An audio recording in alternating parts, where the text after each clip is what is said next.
हमारे माननीय मंत्री जी ने बेटियों के लिए ही रखा है।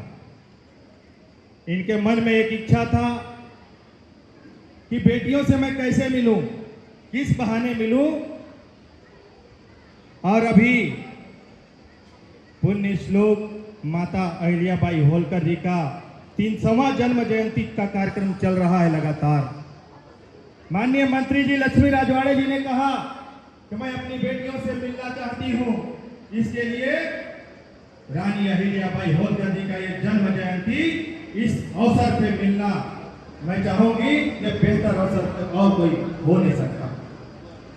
इसलिए बेटियों के लिए कुछ लाइन है। जब जब जन्म लेती है बेटी, खुशियां साथ लाती है बेटी, ईश्वर की सौगात है बेटी, सुबह की पहली किरण है बेटी, तारों की शीतल छाया है बेटी, आंगन की चिड़िया है बेटी, त्याग और समर्पण सिखाती है बेटी, नए नए रिश्ते बनाती है बेटी, जिस घर में जाए उजाला लाती है बेटी, बार बार याद आती है बेटी।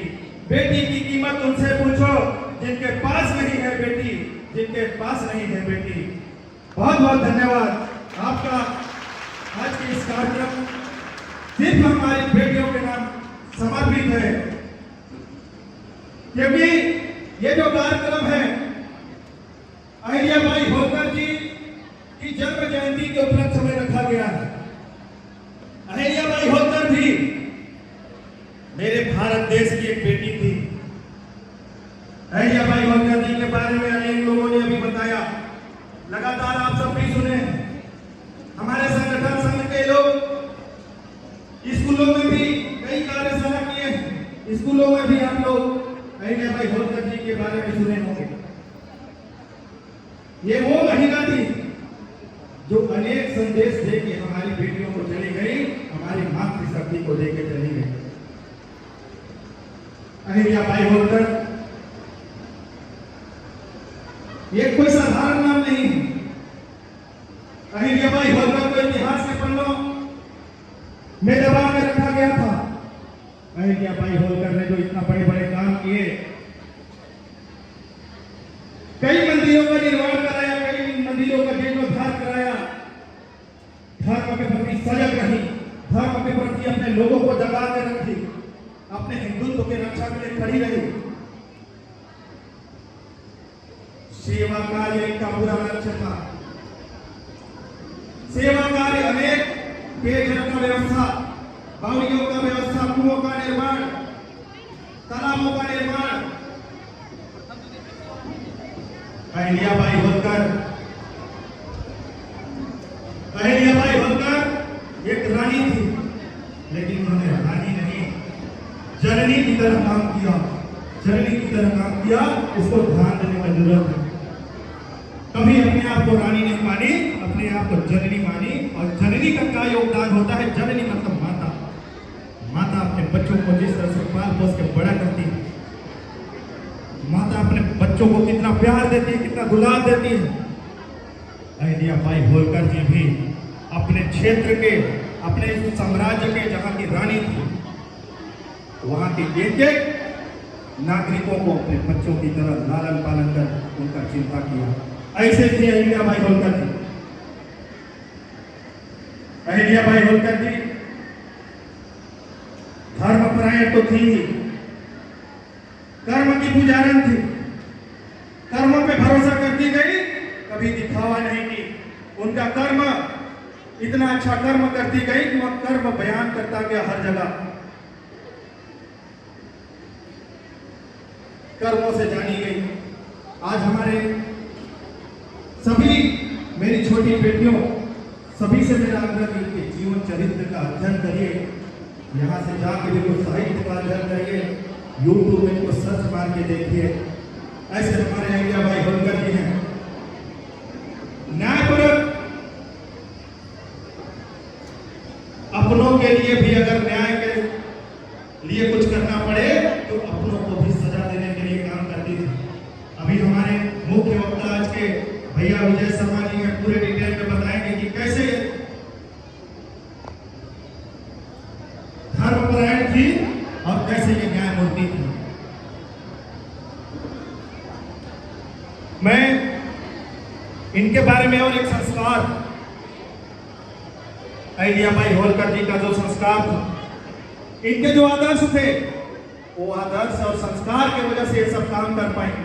मैं संस्कारी बनने के लिए इसलिए बोलता हूँ, अहिल्याबाई होलकर जी के संस्कार को अपने जीवन में उतारने के लिए इसलिए बोलता हूँ, क्योंकि जिसके जीवन में संस्कार नहीं है, जिनके जीवन में अनुशासन नहीं है, वो जीवन निरर्थक है, पशुवत है। ये संस्कार भी सीखने का जरूरत है अहिल्याबाई होलकर जी से। और हमारे बच्चे आज छोटी सी नन्ही सी गुड़िया है। आप तो इस देश की आने वाले भविष्य बनने वाली है। रानी की लक्ष्मीबाई बनने वाली है, रानी दुर्गावती बनने वाली है, रानी पद्मावती बनने वाली है। ऐसे ऐसे अभी कृत्य आपको ऐसे ऐसे अच्छे कर्म करते जाना है। आपके कंधे में पूरा जीवन है, आपके कंधे में संस्कार है, आपके कंधे में आज छोटी आप बच्ची हैं, कल किसी ससुराल जाएंगी, माँ बनेंगी, आपके बच्चे होंगे, कई लोगों को संभालने की जरूरत पड़ेगा। आपके जब बच्चे होंगे, बच्चों को अच्छे संस्कार देंगे। संस्कार अगर कोई देता है तो उसका प्रथम व्यक्ति कोई होता है, वो सिर्फ माँ होती है, सिर्फ माँ होती है। और माँ के अलावा कोई नहीं होता जो अपने बच्चों को संस्कार उतनी करीबी से दे सके। इसलिए आने वाले समय में एक अच्छे नागरिक बने। मानवीय मूल्यों का आजकल लगातार गिरावट होता जा रहा है। देश में अनेक घटनाएं घट रहे हैं, रेप हो रहा है, बलात्कार हो रहा है, मर्डर हो रहे हैं। ये किस लिए हो रहा है? ये मानवीय मूल्यों का गिरावट की वजह से हो रहा है मेरी बेटियों। मानवीय मूल्यों का गिरावट हो जा रहा है। हमारे एक समय था जब हमारी परंपरा जब चलती थी, रिश्तों की पहचान थी, लोगों को रिश्तों की जानकारी थी, पहचान थी, लोग एक दूसरे के रिश्तों की कदर करते थे। आज का समय थोड़ा अराजकता में चला जा रहा है। मानवीय मूल्यों का गिरावट लगातार हो रहा है। भारत की जो संस्कृति है, भारत का जो मूल है, उस मूल को धीरे धीरे भूलते जा रहे हैं। भारत का विरासत बहुत बड़ा विरासत था। भारत मानवीय मूल्यों से भरा पड़ा था, भारत संस्कृति से भरा पड़ा था। उसको जिंदा करके रखना है। ये नया जनरेशन, ये आधुनिकीकरण के चक्कर में हम भारत के जो मानवीय मूल्य है, भारत का जो मूल है, भारत की जो संस्कृति है, भारत की जो परंपरा है, उसको धीरे धीरे करके हम आधुनिकता के चक्कर में खत्म करते जा रहे हैं। हमको लगता है कि आधुनिकता यही सही है, लेकिन अच्छे अच्छे वक्ताओं ने यह कहा है कि अगर जो मेरी भारत माता की संस्कृति को लेके आगे नहीं बढ़ेगा, भारत माता की परंपरा को आगे लेके नहीं बढ़ेगा, जो संस्कार को आगे नहीं लेके बढ़ेगा, ऐसी आधुनिकता को मैं लात मारता हूं। आप आधुनिकता के साथ जुड़िए, आप आसमान को छुइए, टेक्नोलॉजी को पकड़िए, लेकिन मेरी भारत माँ का जो मूल है, मेरी भारत माँ की जो संस्कृति है, मेरी भारत माँ का जो परंपरा है, उसको भी साथ लेके चलिए, तभी आपका आधुनिकता साफ सुरक्षित होगा। बहनों,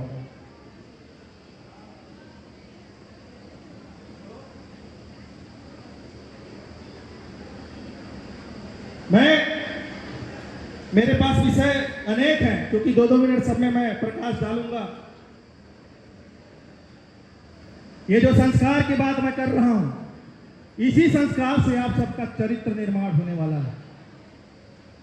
एक नारी का सबसे बड़ा कोई धर्म होता है, सबसे बड़ा कोई धन होता है, तो वो होता है चरित्र। अपने चरित्र का निर्माण करिए, अच्छे चरित्र विकसित करिए। आने वाले समय में अच्छे चरित्र का व्यक्ति, अच्छे चरित्र की नारी हर जगह पूजी जाती है, उसका अलग से सम्मान होता है। दिल गदगद हो जाता है उस नारी के सम्मान में, जिन्होंने अपने चरित्र का निर्माण किया है, अपने चरित्र को कहीं गिरने नहीं दिया है, और हर मंच में उसको सम्मान मिलता है, हर मंच में। इसलिए अपने चरित्र निर्माण पे विशेष फोकस करिए। मेरे बच्चे, अभी आप लोग बच्चे हैं, अभी छोटे हैं, आपका मन खाली खड़ा है, आपके मन में अभी पॉजिटिविटी भरा सा जा सकता है, सकारात्मकता भरा जा सकता है। मोदी जी कहते हैं यही समय है, सही समय है। ये आपका जो उम्र है ना, ये समय बहुत सही समय है।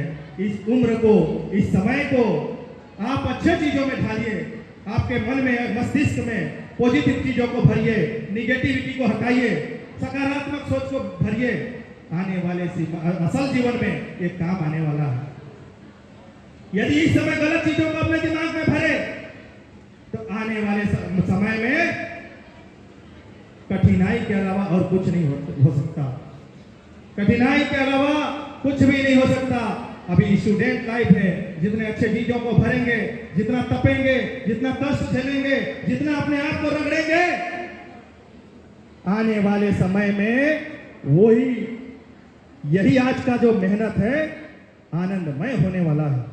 अगर आज आप एंजॉय करने लगे, आज इधर उधर मजे लेने के चक्कर में क्षणिक सुख में चले गए, तो आने वाला जो भविष्य है आपका निश्चित ही कष्टमय होगा, निश्चित ही कष्टमय होगा।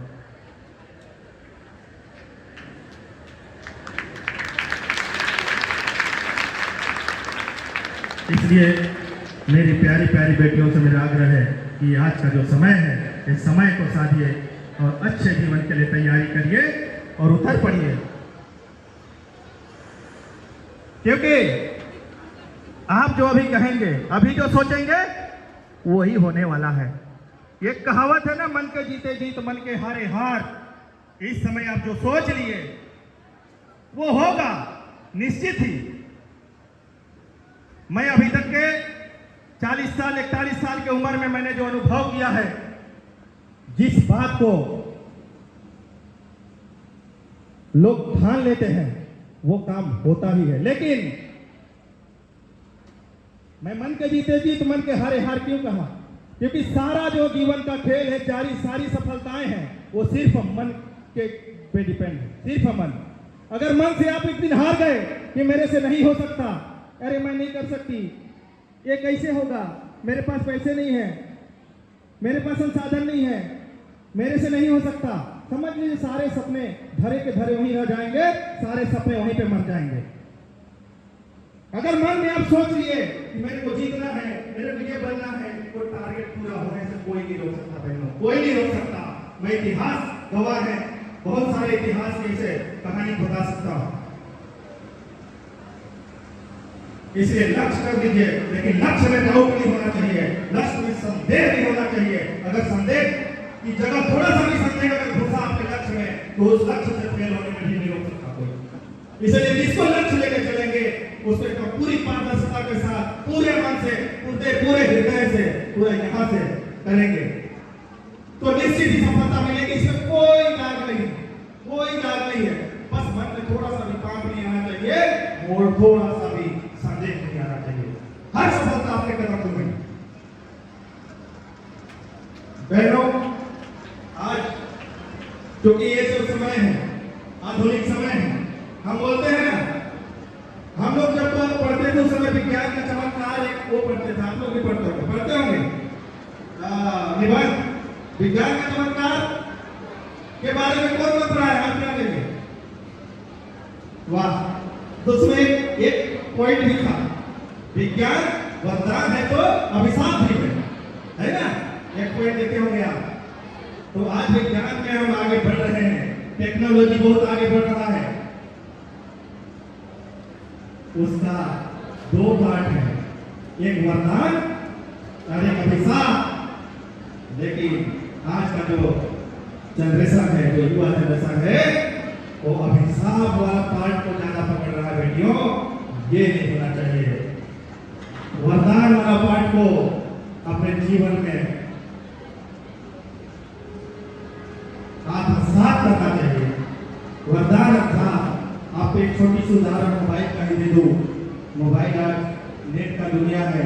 मोबाइल में अनेक प्रकार की जानकारियां भरी पड़ी है, अनेक प्रकार से आप, वो एक समय आता था ना, BSNL का कर लो दुनिया मुट्ठी में, वो वास्तव में आज कर लो दुनिया मुट्ठी में है। ये मुट्ठी में मोबाइल, पूरी दुनिया मुट्ठी में है। लेकिन इसके दो पार्ट हैं, वरदान और अभिशाप। आप वरदान वाले पार्ट को जाइएगा, जिनके नेट से, वही नेट से आप अच्छी जानकारियां हासिल कर सकती हैं, वही नेट से आप अपने कोर्स का अध्ययन कर सकती हैं। और वही नेट से अगर अभिशाप वाले पार्ट में जाएंगे तो गंदी गंदी वीडियो देख सकते हैं, उसी नेट से गलत चीजों को पकड़ सकते हैं और उसी नेट से वीडियो कॉलिंग कर सकते हैं। मेरा एक चीज सब कड़वा है, मैं सत्य बोल रहा हूँ। आज की जो हमारी बेटियां हैं, कुछ बेटियां कहीं ना कहीं गलतियां कर रही हैं। ये जो सोशल मीडिया का दुरुपयोग हो रहा है, सोशल मीडिया में अपना आईडी बना के, इंस्टाग्राम हो फेसबुक आईडी बना के बेटियां, ये सब गलत काम है। ये मैं तो कह रहा हूँ, आग्रह है आपसे कि सोशल मीडिया में जो साइट्स आप अपने आईडी को बनाए होंगे, वो आईडी को अभी जाके तत्काल खत्म कर दीजिए, क्योंकि वही बर्बादी का कारण होगा बेटियों, वही बर्बादी का कारण होगा।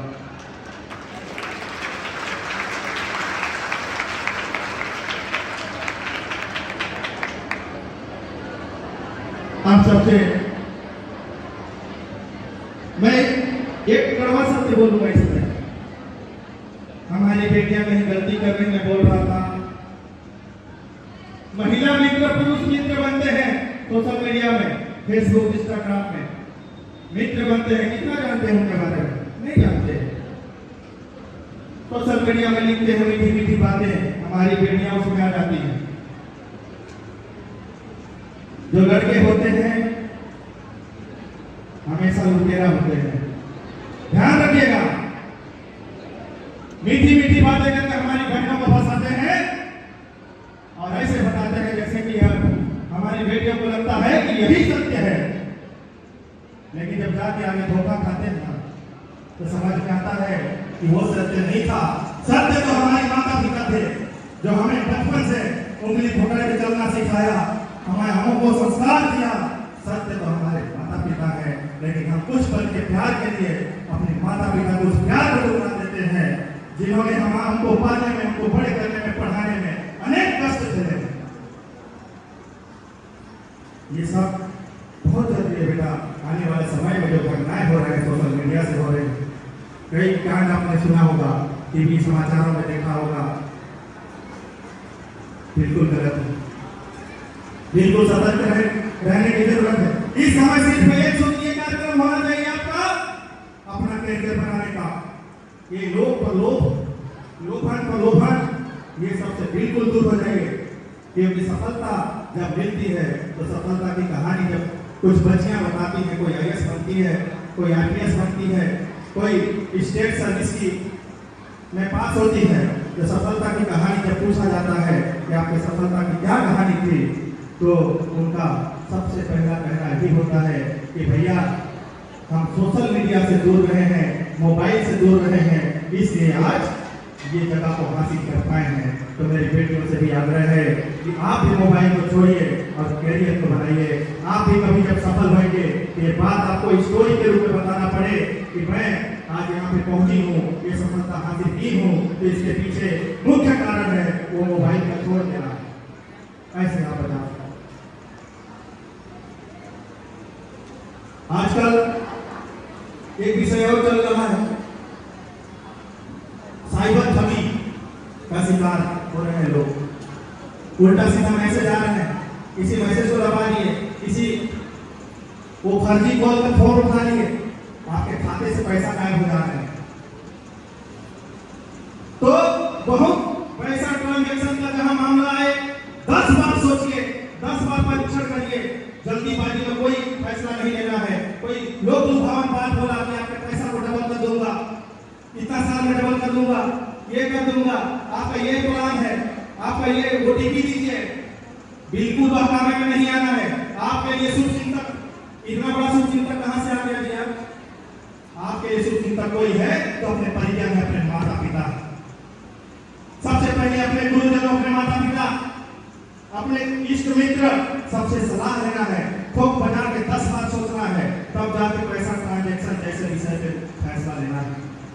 बिल्कुल एकदम नहीं आना है कि अभी तुरंत डाल दे तो टावर सेक्शन कर लो तो जमीन में टावर हो जाएगी, टावर लगवा दो, महीना में 20,000 रुपये महीना ही और एक नौकरी अलग से मिल गई। ऐसे कर करके भी कई है पैसा खर्च ले गए, कई प्रकार से ठगी आजकल सक्रिय हो गए। ठग लोग, इससे भी बचना है, लोगों को भी बचाना है। सबको ये संदेश घर जा जाके देना है।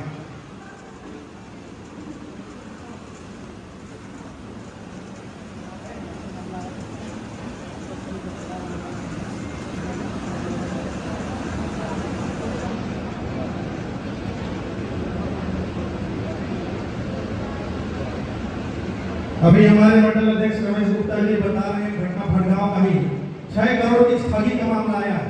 भटगांव का थाना में अपराध दर्ज था, पैसा 15 दिनों में डबल कर दूंगा करके। तो इससे बिल्कुल बचना है, एकदम ठोक बजा कर निर्णय लेना है। कोई जल्दी नहीं, कोई हड़बड़ी नहीं है। कभी कभी इतना जल्दीबाजी करते हो लोग ना, इतना आपको मोह लेंगे और जल्दीबाजी करेंगे, आपको लगेगा कि यार बहुत सही है, एकदम सत्य बोल रहा है, तनिक भी नहीं लगेगा आपको कि ये ठग रहा है आपको। ऐसे आपको जाल में फंसाएगा, ऐसे आपको बात मोटिवेट करेगा, आपको समझ में नहीं आएगा कि आपको लगेगा अरे इससे बड़ा ही पैसे तो हमारा कोई हो ही नहीं सकता। इसलिए बहुत ठोक बजा के करना बेटा। अहिल्या भाई होलकर से सीखे होंगे आप, क्या सीखे? अहिल्या भाई होलकर आत्मविश्वास की देवी थी। आत्मविश्वास से लबरेज होना चाहिए। आत्मविश्वास से भरा हुआ अगर मन रहेगा तो आपके पास फुर्ती कौड़ी भी नहीं है, लेकिन आप आत्मविश्वास के दम पे उड़ान भर सकते हैं। आत्मविश्वास कभी गिरने नहीं देना है, ये एक संदेश है। और एक आदर्श नारी बनना है, यह अहिल्या भाई जी का ही संदेश है। कर्म ही पूजा है, यह अहिल्या भाई जी का ही संदेश है। सेवा भावना है, यह अहिल्या भाई जी का ही संदेश है। साहस और शौर्य, एक साहसी महिला, साहस शौर्य और धैर्य, साहस शौर्य के साथ धैर्य भी होना बहुत जरूरी है। कितना धैर्यता के साथ काम लिया, कितने कष्ट आए इनके जीवन में, इन्होंने कितने अपनों को खोया, फिर भी कभी भी अपने धैर्य को नहीं खोने दिया। धैर्यता के साथ वहां का शासन चलाई।